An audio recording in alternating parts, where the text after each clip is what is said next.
Bom dia, gente. Boa tarde para alguns, né? Agradecer a todos, na verdade, por esse encontro. Está sendo muito bom poder partilhar, né? Eu vou, na verdade, aprofundar aqui um pouco o caráter da nossa pesquisa, né? Do que a gente vem chamando de pesquisa e intervenção participativa numa abordagem nativa, né? O que talvez a partir da apresentação do Eduardo a gente poderia dizer que seria a face clínica política, né, clínico-político da pesquisa, e que, ao longo da nossa trajetória, fez um certo agenciamento, né, com uma dimensão das práticas sociais. Né? Eu vou apresentar em parceria com o José Guilherme, né, ele vai passar os slides. Eu decidi ler o texto, né, para não correr o risco de me alongar e tirar tempo da nossa conversa, né? Já que são apresentações muito rápidas, né? E são mais disparadoras, né? Para uma conversa. Eu vou estar lendo o texto, então se vocês precisarem interferir, vocês entrem falando mesmo, podem me interromper. Não corro o risco de me perder aqui. Bom, as nossas pesquisas, elas também, né? Elas não só, mas também nos últimos anos, principalmente, acontecem no âmbito do SUS, né? Que é um campo de práticas onde se articula a questão da saúde, e no Brasil, muito especificamente, com a questão do direito, né, dos direitos humanos, dos direitos sociais. Né? Tem aí um contexto do SUS, do Sistema Único de Saúde, né, público brasileiro, que é muito específico do Brasil, e eu acho que a gente pode desenvolver isso em questões que porventura apareçam. Né? Bom, as nossas pesquisas são pesquisas qualitativas em saúde pública, né, que trabalham com a experiência dos participantes e visam a produção de autonomia dos coletivos.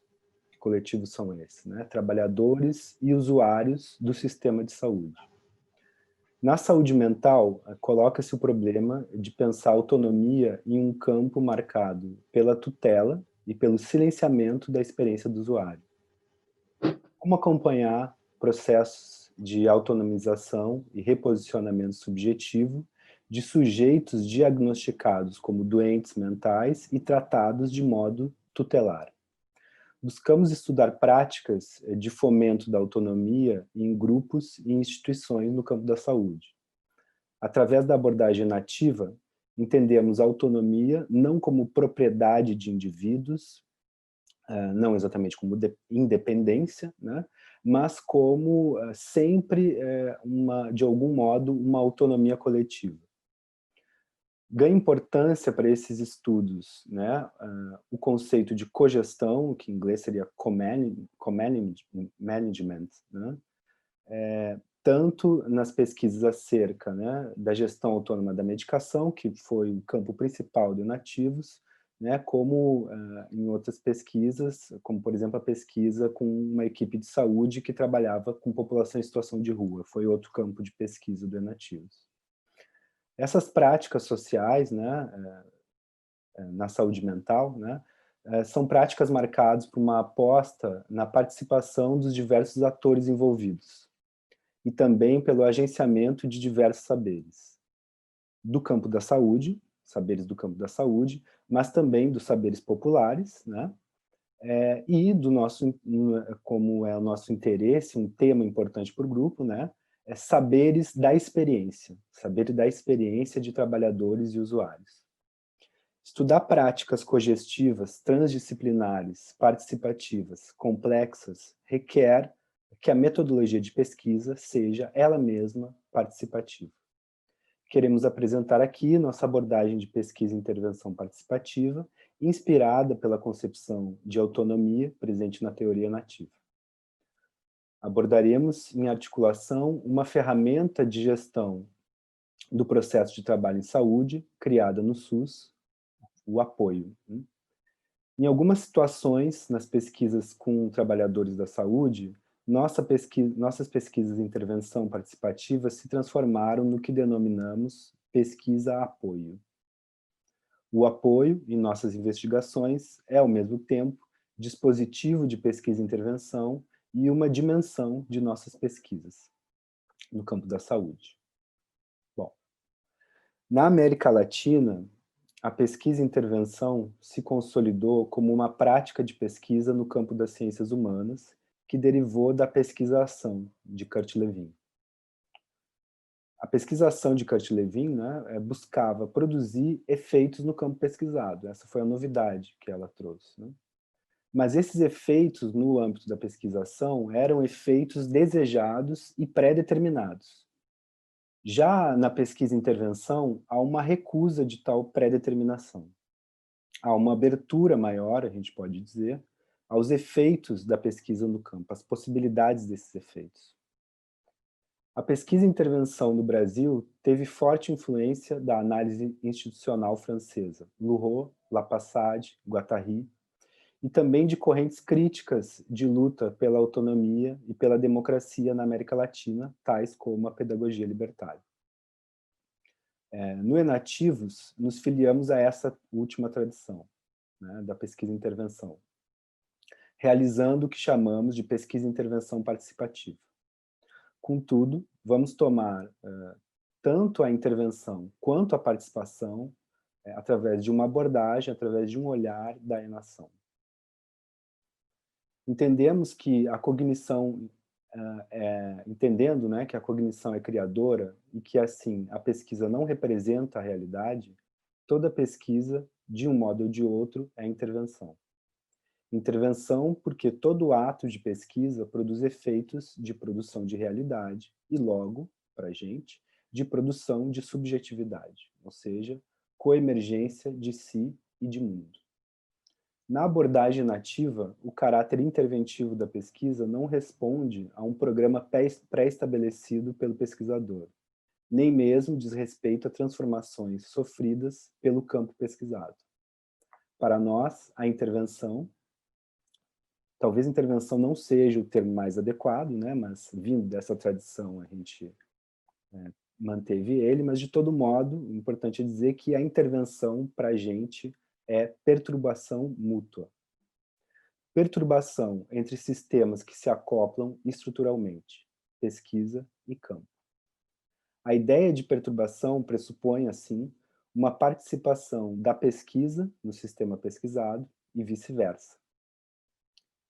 Já a participação, que eu vou falar um pouco mais adiante, se refere ao acesso e à inclusão da experiência dos atores envolvidos na pesquisa, no próprio processo de produção de conhecimento. Aproximamos, então, os caráteres interventivo e participativo da pesquisa à noção de acoplamento estrutural, proposta na parceria inicial do Maturana e do Varela. Ou seja, perturbação mútua entre pesquisa e campo pesquisado. Bom, se a relação no processo de pesquisa não é de troca informacional, mas de perturbação, o projeto ou a racionalidade da pesquisa não pode prever suas consequências no sistema pesquisado. O que deve ser entendido, segundo Maturana e Varela, desculpe, em sua clausura operacional. Nessa mútua perturbação, o campo problemático da pesquisa é alterado, disparando uma determinada dinâmica de deriva natural. A própria pesquisa, como forma de intervenção-perturbação, ativa o princípio de diversificação do sistema autopoético pesquisado.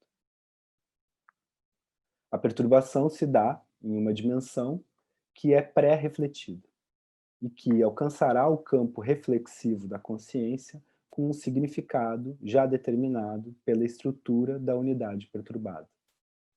O grupo Enativos desenvolveu uma metodologia de pesquisa que acessa os dois planos da experiência, tal como o Eduardo apresentou, o pré-refletido e o reflexivo.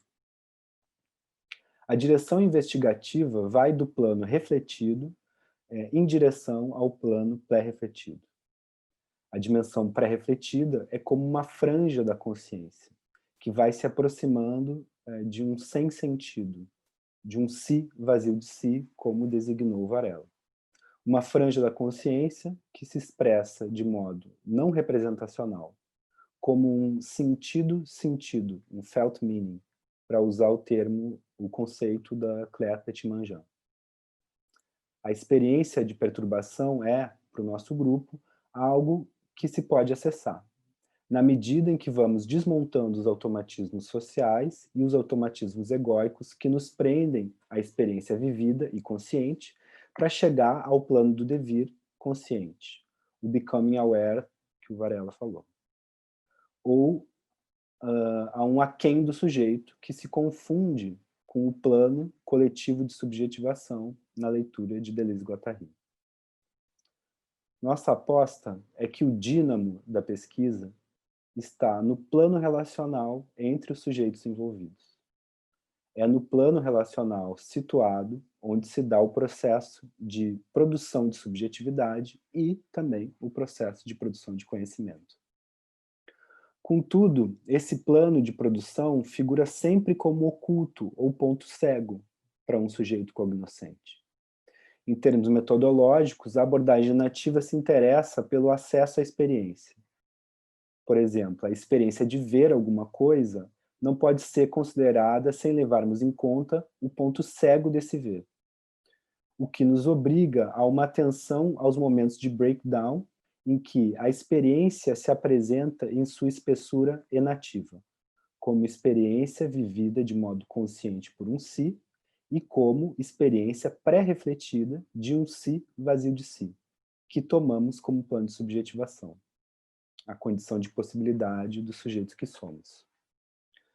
Tal plano não é estritamente individual ou social. É um plano comum entre indivíduos, grupos, coletividades. Portanto, entendemos que o acesso à experiência não se confunde ou se limita ao acesso à experiência vivida ou individual. Não entendemos a experiência como propriedade de um sujeito. Acessar a experiência implica abrir mão da previsibilidade e da explicação para poder descrever e circunscrever um processo, um percurso. Acompanhar. Tais atividades têm como condição de possibilidade o estabelecimento de um plano relacional, no qual aquele que acompanha um percurso está incluído. Bom, a pesquisa e intervenção participativa incita a colocar lado a lado pesquisador e pesquisados, ou participantes. No campo da saúde, em se tratando de pesquisas no âmbito do Sistema Único de Saúde, o SUS, nossas pesquisas sempre foram realizadas através de dispositivos grupais, coletivos, formados com as equipes de saúde, usuários ou familiares de usuários, em sintonia com a aposta democrática do SUS. Nessa metodologia, o coletivo deixa de ser objeto da pesquisa para ser sujeito da pesquisa. No campo de práticas da saúde, quem produz saúde é um sujeito coletivo, na medida que cuidar é acompanhar processos de criação da realidade de si e do mundo, entendidos em sua inseparabilidade e coemergência. Só um sujeito coletivo pode enfrentar as demandas sanitárias que se apresentam para o SUS.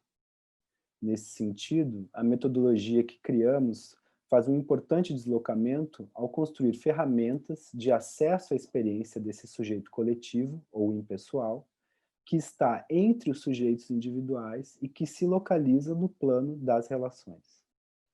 Nossa investigação grupal visa acessar a dimensão pré-refletida comum, construindo uma perspectiva que, poderíamos dizer, não ser exatamente nem de primeira, nem de terceira pessoa, mas que tende ao impessoal. Impessoal, bem entendido aqui, né, não quer dizer, não se aproxima de nenhuma pretensão à neutralidade. Como já falamos, nossa pesquisa e intervenção participativa se transformou, em determinadas situações, no que chamamos de pesquisa-apoio. Tal denominação é proveniente do conceito, né, da noção de apoio institucional, que é uma tecnologia de intervenção do SUS, do campo do SUS.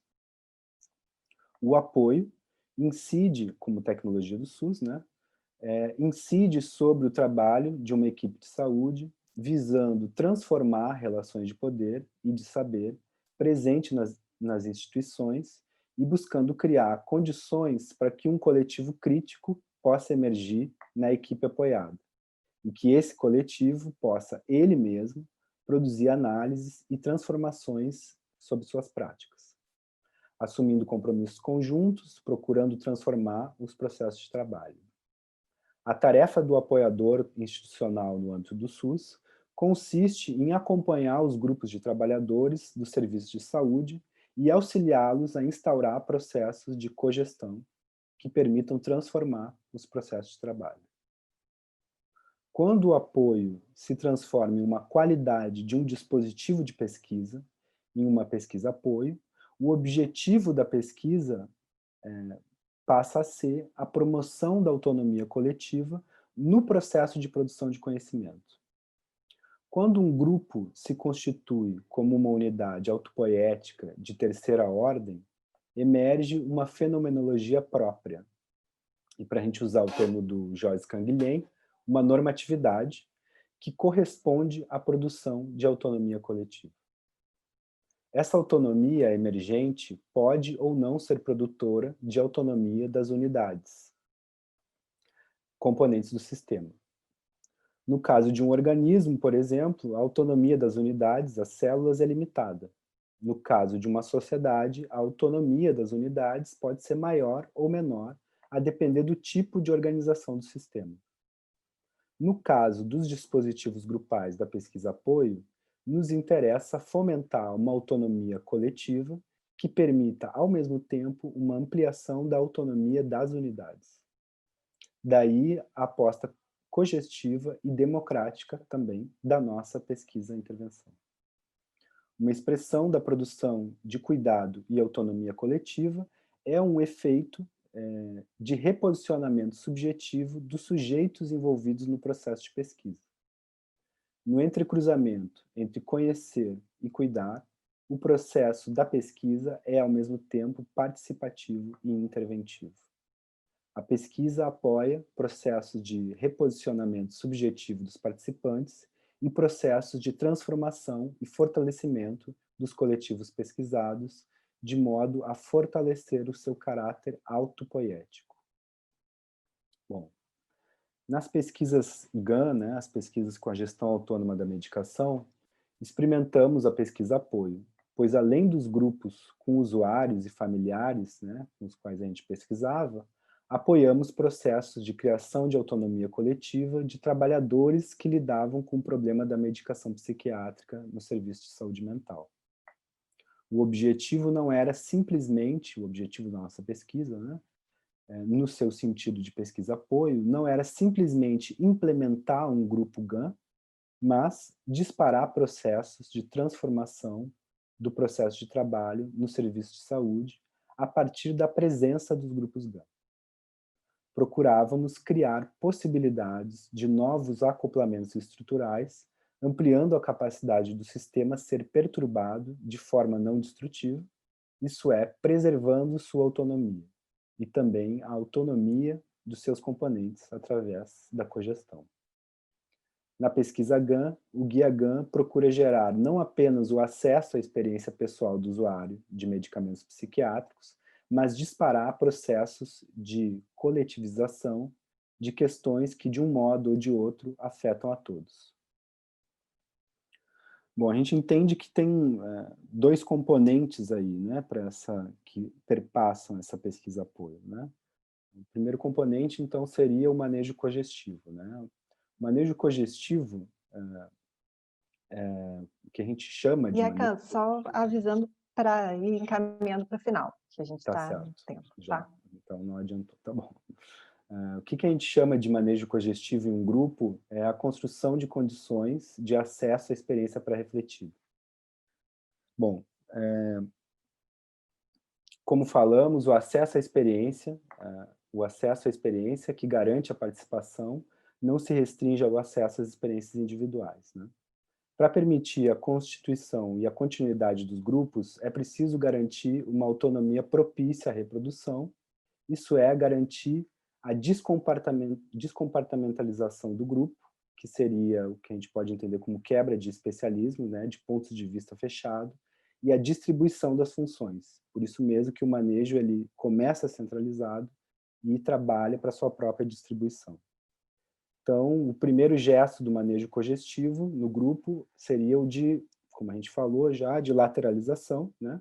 Sustentar o desafio de colocar lado a lado os diferentes, né? As diferentes posições, os diferentes sujeitos, sem pretender alcançar a homogeneidade ou consenso. Né? Bom, o manejo, né, ele não tem uma meta específica, né, mas ele tem essa diretriz da produção de uma autonomia coletiva. E por isso que ele lança a mão, né, da noção de cogestão como forma de garantir que a autonomia do grupo seja condizente com a autonomia de cada participante. Um último aspecto, né, seria a contração de grupalidade. Né? A contração de grupalidade seria a emergência de uma qualidade grupal, né, de congruência e de convergência nos grupos. Né? Uma convergência que não se faz por identificação, né, mas por sintonia. Sintonização entre os pontos cegos de todos os sujeitos envolvidos no processo de pesquisa, incluídos os pesquisadores. A grupalidade de um grupo não se faz por princípios identitários, então, mas por uma dinâmica geradora de comum, que não anula as diferenças e que ativa processos de deriva natural. Né? Bom, eu já devo ter passado um pouco do tempo, né?